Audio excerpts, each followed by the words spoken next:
Mon stagiaire de 21 ans gagnait presque autant que moi. Le jour où je l'ai appris, j'ai pris ma décision. J'ai 34 ans et je suis chef de projet dans une agence de communication depuis 6 ans.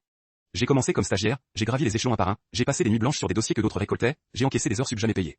J'ai toujours cru que c'était comme ça qu'on faisait carrière, en acceptant d'en faire toujours plus.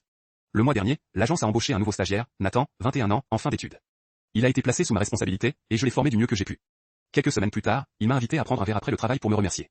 On a discuté de tout et de rien, puis il a lâché, tout naturellement, en tout cas, je suis content de mon indemnité, c'est mieux que ce que j'espérais. 2100 €, je m'y attendais pas. J'ai failli recracher ma bière.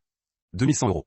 Le salaire de mon stagiaire, pour un stage de fin d'études de 6 mois, était presque équivalent à mon salaire mensuel net après 6 ans d'ancienneté. Moi, chef de projet, j'étais à 2600 €. J'ai d'abord cru à une blague. Puis j'ai vérifié discrètement, Nathan avait raison.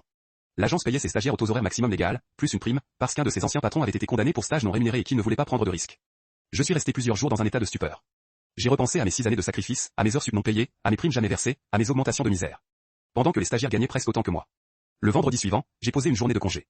J'ai rédigé mon CV, j'ai postulé à 3 postes dans des agences concurrentes, en demandant, sans honte, le salaire que je pensais valoir, 4000 €. 3 réponses en une semaine. 2 entretiens. Une offre à 3800. J'ai donné ma démission lundi dernier, sans préavis de vengeance, proprement. Mon patron a paru sincèrement surpris, m'a demandé ce qu'il pouvait faire. Je lui ai dit, payez-moi ce que je vaux, et pas ce que vous avez décidé que je valais. Il n'a pas su répondre. Depuis, je travaille dans la boîte qui m'a proposé 3800. Et j'ai appris une leçon que je n'oublierai jamais, dans le travail, on ne reçoit jamais ce qu'on mérite, on reçoit ce qu'on ose demander. Abonnez-vous, pour plus d'histoires.